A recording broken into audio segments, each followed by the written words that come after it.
राधानगरी तालुक्यातील दूधगंगा नदी परिसरात पिसाळलेल्या कोल्ह्याने धुमाकूळ घातल्याने परिसरात भीतीचे वातावरण निर्माण झाले आहे। शेतामध्ये काम करत असलेल्या शेतकऱ्यावर या कोल्ह्याने अचानक हल्ले चढवून चौघांना गंभीर जखमी केले। या हल्ल्यात जखमी झालेल्या चौघांवर प्रथम सोळांपूर ग्रामीण रुग्णालयात उपचार करण्यात आले। जखमीमध्ये मालवे गावातील 3 जणांचा तर सरवडे गावातील एकाचा समावेश आहे। कोल्ह्याने तिघाच्या पायावर जबर चावा घेतला असून एका महिलेच्या पायाच्या बोटाला गंभीर दुखापत केली आहे। जखमीची प्रकृती लक्षात घेता त्यांना पुढील उपचारासाठी कोल्हापूर येथील CPR रुग्णालयात हलवण्यात आले।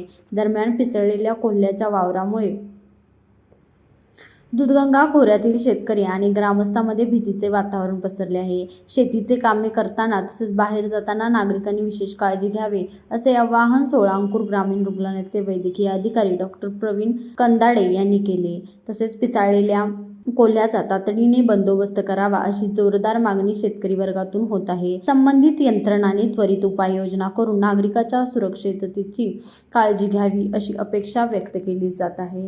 माझे नाव निवृत्ती दत्तात्रय वांगडे, राहणार सरवडे।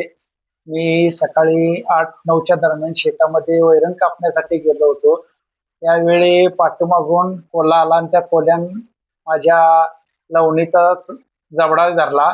मी त्याला हिसकावल्या पेटाला तो सरळ पुढे गेला आणि माझ्या पायातून रक्त यायला लागलं।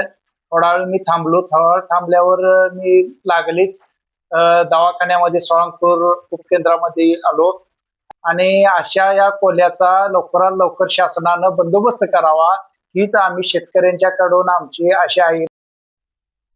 सर्वांना नमस्कार। मी डॉक्टर प्रवीण कंदाडे, वैद्यकीय अधीक्षक ग्रामीण रुग्णालय सोळांपूर।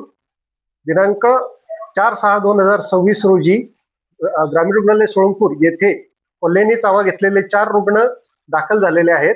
त्याच्यापैकी 3 रुग्ण हे मालवे गावातील असून 1 रुग्ण हा सरवडे गावातील आहे। 3 रुग्णांना आपण योग्य ते लस आणि प्रतिविषयाचं इंजेक्शन देऊन इथं उपचार केलेले आहेत व एका रुग्णास आपण CPR कोल्हापूर येथे पुढील उपचारासाठी लस देऊन पाठवण्यात आलेले आहे।